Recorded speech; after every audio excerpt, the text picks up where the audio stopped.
Assalamualaikum warahmatullahi wabarakatuh. Berjumpa lagi dengan saya Handi S. Salam. Pada kesempatan kali ini saya akan membuat tutorial tentang pembuatan paket tender oleh PPK dengan menggunakan SPSC versi 44. Nah, akan kita lihat bagaimana bedanya membuat paket dengan 43 dan 44. Untuk itu kita langsung saja masuk ke sistem SPSC. Nah, ini tampilan SPSC kalau kita lihat di menu beranda, tampilan awalnya seperti ini. Kemudian kita login sebagai PPK. Nah, di sini ada pilihan penyedia atau swakelola, penyedia atau non penyedia. Di sini ada pilihan untuk login. Kita pilih non penyedia karena PPK bukan penyedia, kita pilih non. Kemudian kita diminta memasukkan user ID PPK-nya, PPK1. Lalu kita login, kemudian masukkan password-nya. Dan kita masukkan kode keamanan ini di sini. Jadi bedanya dengan versi 43 adalah adanya kode keamanan. Kode keamanan ini, jadi ada kode yang harus kita ketikkan. Nah, ini harus sama, huruf besar atau kecilnya kita tuliskan sesuai dengan gambar yang muncul di atas ini. Kalaupun kita mau merubah kode ini, kita bisa klik di sini. Jadi kalau ini susah untuk dibaca, kita rubah dengan cara klik di sini. Nah, setelah kita isikan user ID, kemudian password, lalu kita ketikkan kode keamanan, kita bisa langsung klik login untuk masuk sebagai PPK. Nah, di sini kita sudah masuk sebagai PPK 1 atau pejabat pembuat komitmen, dan ada keterangan di versi 44 ini bahwa mulai tahun 2021, PPK wajib melengkapi data kontrak maksimal 30 hari kalender setelah penandatanganan kontrak berakhir. Apabila data kontrak tidak dilengkapi, maka PPK tidak dapat membuat paket baru yang lainnya. Jadi ini artinya PPK wajib membuat kontrak untuk paket tender dan non-tender yang dilaksanakan lewat LPSC. Jadi di sini kalau sudah selesai pekerjaannya, sudah pendatangan kontrak, kita harus membuat kontraknya di sistem ini. Ya, jadi membuat kontrak tidak secara manual tapi dilakukan di sistem SPSC. Ini wajib untuk di versi 44. Oke, kita langsung menuju cara bagaimana membuat paket oleh PPK untuk paket tender. Untuk membuat paket, kita klik di daftar paket, lalu muncul tender, non-tender, dan pencatatan non-tender, dan pencatatan swakelola. Jadi kalau kita membuat paket tender, kita pilih di sini ada buat paket. Kemudian kalau membuat paket non-tender, kita bisa klik non-tender, lalu kita pilih buat paket. Untuk membuat paket pencatatan non-tender atau proses yang manual, jadi prosesnya manual tidak lewat LPSC, tetapi melalui penyedia. Kemudian dicatatkan realisasinya. Jadi realisasi kontraknya dicatatkan ini dengan cara membuat paket terlebih dahulu, pilih paket pencatatan non-tender, lalu buat paket. Kemudian ada pencatatan swakelola, ini tugas PPK adalah mencatatkan pekerjaan swakelola, realisasi swakelola yang dikerjakan secara manual. Jadi proses pemilihan dan proses pelaksanaan ini semuanya dilakukan secara manual, tetapi wajib dicatatkan oleh PPK ke sistem. Caranya membuat paketnya sebelum mencatatkan, dibuat dulu paketnya seperti ini ya, tampil di bawah ini. Caranya klik daftar paket, lalu buat paket. Gitu ya. Nah, kali ini kita akan mempraktekkan cara membuat tender. Jadi yang ini nanti kita buat tutorialnya satu-satu. Khusus hari ini kita akan tutorial, akan memberikan cara bagaimana cara PPK membuat paket untuk tender. Setelah klik daftar paket, kita pilih tender, kemudian kita klik buat tender untuk membuat paket yang baru. Jadi kalau yang ini, yang di bawah ini adalah paket yang sudah kita buat sebelumnya, yang sudah selesai ataupun lagi proses, dilakukan proses pemilihan. Oke, kita langsung saja buat paket, klik buat paket, nanti akan masuk ke pencarian sirup RUP yang sudah diumumkan di sistem informasi rencana umum pengadaan atau sirup. Nah, di sini kita diminta masukkan KLPD, Kementerian Lembaga atau Pemerintah Daerah, kita pilih misalnya Banten atau kita pilih di sini contoh LKPP, kemudian pilih tahunnya, lalu pilih OPD-nya misalnya dinas mana, ya, badan atau kantor mana kita pilih. Kalau di sini kita untuk latihan kita gunakan LKPP, lalu metodenya tender, lalu kita update sirupnya, maka akan muncul paket-paket yang sudah diumumkan di sistem informasi rencana pengadaan dengan metode tender. Kan kita pilih mana paket yang akan kita buat. Misalnya di sini ada pengadaan apa ya? Nih contoh pengadaan sewa notebook, PC unit dan printer misalnya. Kita klik di situ, ini sewa PC-nya, kemudian akan muncul data RUP-nya. Kita cek apakah ini datanya yang punya kita, lalu kita buat paket, akan ada pernyataan apakah benar ini paket Anda. Oke, kalau benar, maka kita diminta melengkapi data paket dan juga dokumen persiapan. Nah, pada data paket ini data RUP yang sudah kita umumkan akan muncul dan kita diminta merubah atau mengedit, koreksi apabila salah pada lokasi pekerjaan atau bisa menambahkan lokasi. Gitu ya. Lalu kita klik selanjutnya untuk pindah ke dokumen persiapan. Pada dokumen persiapan ini PPK diminta untuk membuat rincian HPS, kemudian juga mengupload kerangka acuan kerja atau spek gambar yang sudah diformat dalam format PDF misalnya, kemudian juga mengupload rancangan kontrak dalam format PDF, lalu informasi lainnya jika ada, dan memilih jenis kontrak. Sini tugas PPK. Nah, kita coba memasukkan rincian HPS. Nah, di sini ada kolom untuk menginputkan rincian HPS. Jadi di sini tadi ada pekerjaan pengadaan PC ya, laptop atau printer ya. Coba kita tuliskan di sini. Kita tuliskan komputer ya. Kemudian di sini komputernya ada PC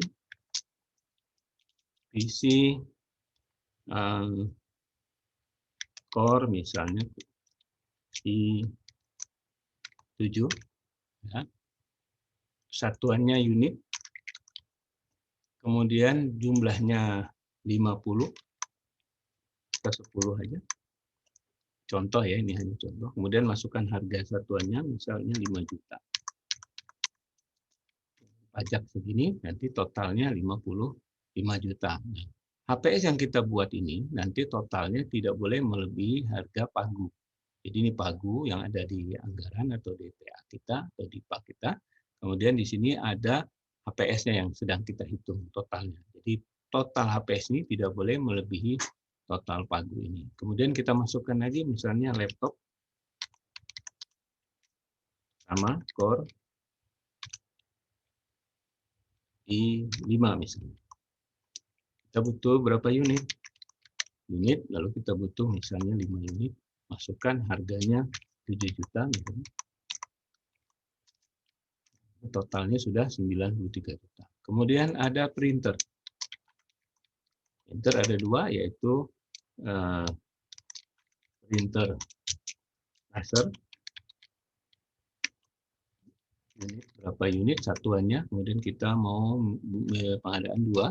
Satu harganya harga 2 juta. Misalnya. Kemudian ada printer tinta misalnya. Apa namanya? Tinta ya. Inkjet ya. Inkjet. Jadi pakai tinta, ini pakai serbuk, laser jet. Oh, ini laser jet. Oke, kita tuliskan ini satuannya unit, ini juga unit, kemudian jumlahnya 2, ini harganya sama. Nah, untuk yang di atas ini, yang nomor 1, ini hanya judul. Jadi untuk belanja komputernya ada 2, PC dan laptop, kemudian ada printernya juga ada 2. Jadi hanya judul. Nah, judul ini, kalau di versi 43, ini volumenya otomatis muncul. Begitupun harganya juga ada, pajak juga ada. Jadi ini padahal ini hanya judul, tidak perlu ditawar. Oleh sebab itu di versi 44 diperbaiki, ini bisa dikunci baris ini sehingga tahu oh ini untuk judul. Jadi volume, harga dan pajak tidak muncul. Jadi ini bagus, hanya keterangan itu judul. Kemudian di printer juga sama, ini harusnya tidak muncul karena ini hanya keterangan atau subjudul ya. Kita bisa kunci juga sehingga hilang tulisannya, sehingga penyedia tidak bingung, dia hanya fokus menawar untuk yang 4 item ini visinya. Jadi bukan keterangan atau judul subjudul ini. Lalu di sini ada juga pembulatan. Jadi di sini ada pembulatan secara manual Pada versi 43 tidak ada, di sini ada pembulatan. Jadi kalau misalnya pekerjaan ini banyak ada koma-komanya, kita bisa bulatkan atau bulatkan ke atas. Misalnya coba kita tambahkan komanya di sini ya. Misalnya ini ada harganya 500.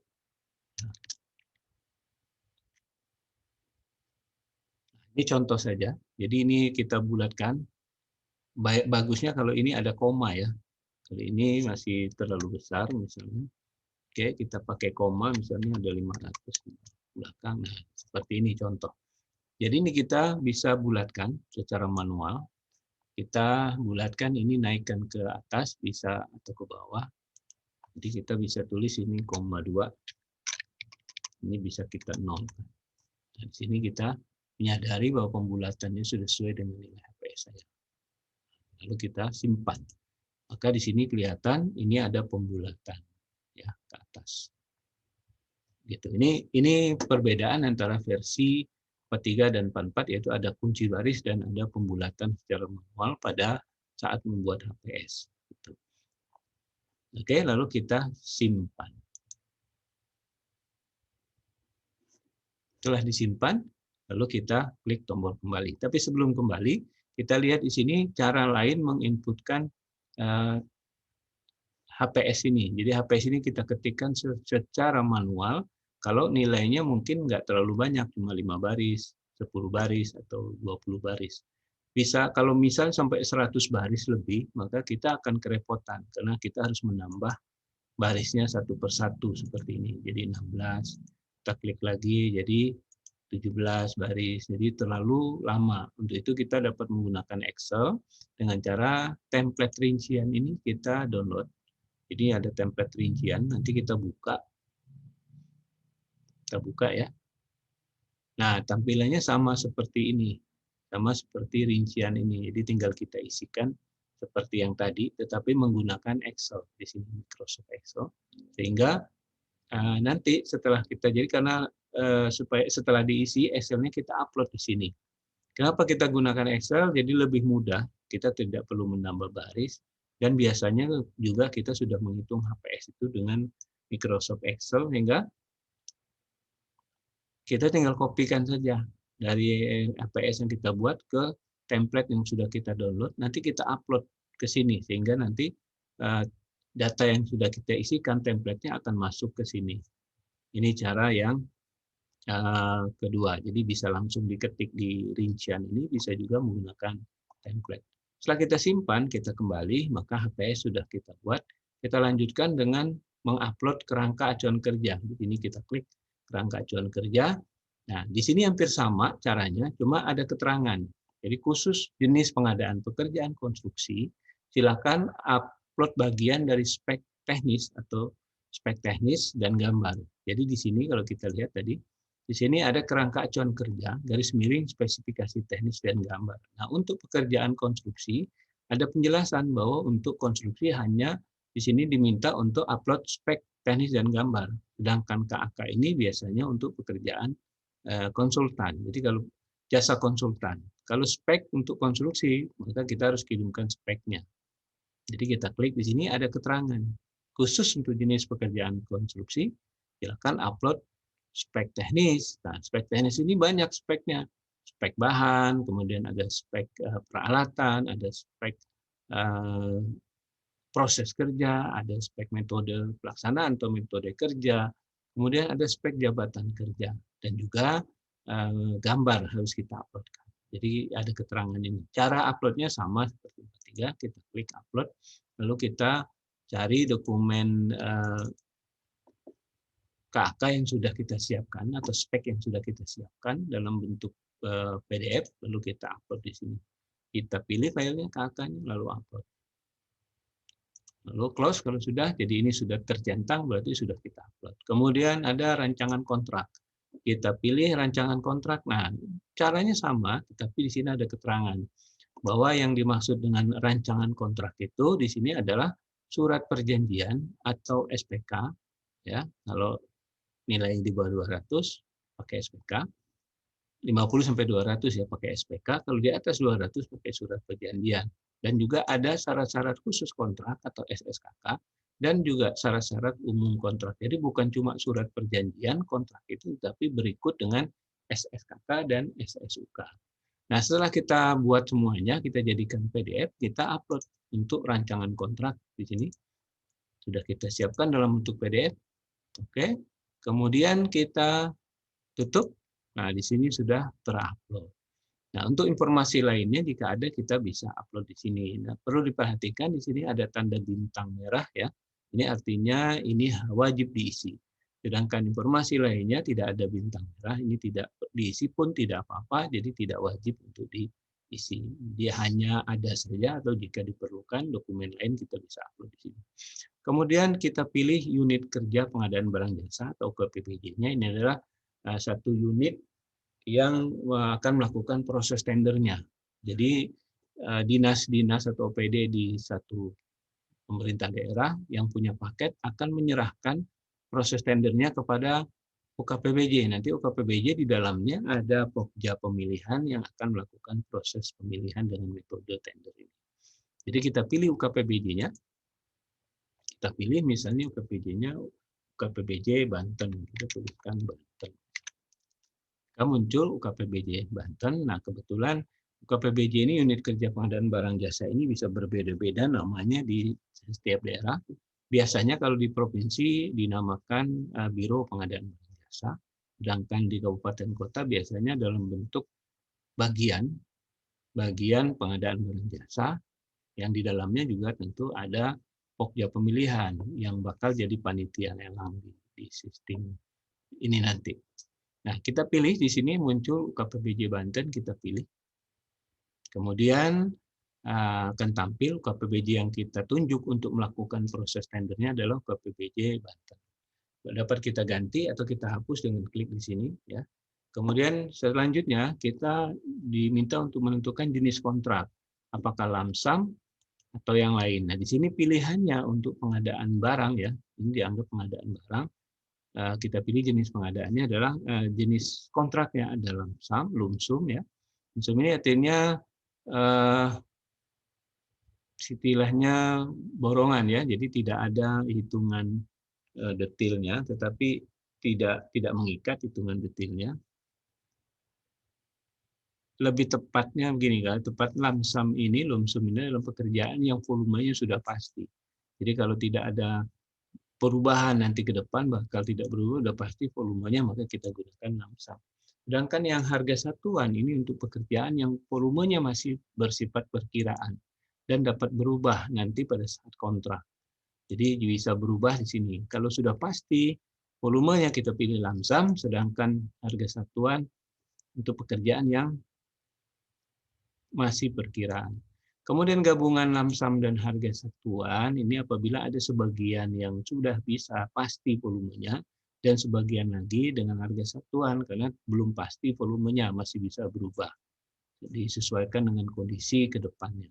Kemudian terima jadi ini biasanya ini kayak borongan dikerjakan selesai dibayar jadi tidak ada pokoknya terima jadi terima beres lah ya. Kemudian ada pekerjaan kontrak payung. Ini untuk volumenya yang belum ada. Jadi untuk kontrak dengan volume tidak ada volumenya. Jadi dikontrak saja harga satuannya masing-masing dengan speknya masing-masing dengan speknya, lalu volumenya nanti. Jadi tidak ada volumenya nanti setelah dikontrak di tengah jalan butuh berapa banyak volumenya nanti dibuatkan surat pesanan untuk pembayaran untuk pesan barangnya kemudian setelah barangnya diterima baru ditagih dibuat pembayarannya. Jadi pembayarannya bisa termin ataupun bisa sekaligus tergantung di kontrak payungnya ini. Jadi kontrak payung ini untuk pekerjaan yang memang belum pasti volumenya. Belum tidak diketahui volumenya berapa. Nah, biasanya paket pekerjaan itu lebih aman di harga satuan. Jadi kalau masih belum pasti dan bisa berubah, nanti volumenya dapat kita gunakan harga satuan. Lalu kita simpan dan buat paket. Jadi di sini tugas PPK melengkapi data paket tadi lokasinya apabila perlu dirubah atau ditambah. Kemudian ada dokumen pemilihan, menginput HPS, kemudian mengupload KK atau spek teknis dan gambar, juga menginput rancangan kontrak, dan juga memilih UKPBJ-nya yang akan melakukan proses tender nanti. Lalu jenis kontraknya kita pilih sesuai dengan jenis pekerjaannya. Lalu kita simpan dan buat paket, maka paket ini selesai dibuat oleh PPK. Kemudian PPK akan membuat surat secara manual kepada UKPBJ yang tadi dipilih. Di sini ada UKPBJ Banten, akan disurati oleh PPK, tapi secara manual. Dilengkapi dengan data-data ini berikut HPS, KAK, rancangan kontrak untuk diserahkan ke UKPBJ. Lalu KPBJ nanti kepala KPBJ akan menunjuk pokjanya dan pokjanya akan melakukan proses pemilihan penyedia untuk paket ini, paket tender ini di sistem LPSC. Jadi untuk pembuatan paket oleh PPK sampai di sini sangat simpel sekali, hanya mengambil data RUP, kemudian melengkapi data paket, kemudian dokumen persiapan terdiri dari HPS, kemudian KAK dan rancangan kontrak serta memilih KPB dan jenis kontrak. Setelah itu disimpan, maka paket ini selesai tugas PPK dalam pembuatan paket tender. Nah, setelah dibuat nanti paket ini akan muncul di data tender, akan tampil di sini di paling awal. Jadi paketnya sudah dibuatkan. Di daftar paket ya benar. Kemudian di tender akan muncul di sini. Ini paketnya. Bisa dibuka lagi, tampilannya seperti tadi. Jadi sudah dilengkapi. Gitu ya. Oke, demikian cara pembuatan paket tender oleh PPK pada sistem SPC versi 44. Jadi tidak banyak perubahan, hanya pada sisi HPS ada kunci baris dan juga pembulatan, dan di saat mengupload rancangan kontrak dan KK ada keterangan penjelasan tentang apa yang harus diupload di rancangan kontrak dan juga di kerangka acuan kerja atau spek teknis khusus untuk pekerjaan konstruksi.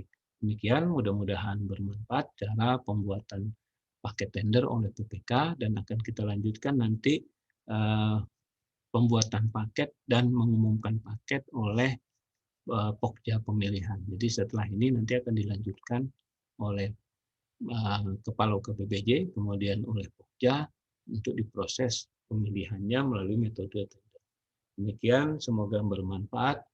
Terima kasih atas perhatiannya. Assalamualaikum warahmatullahi wabarakatuh.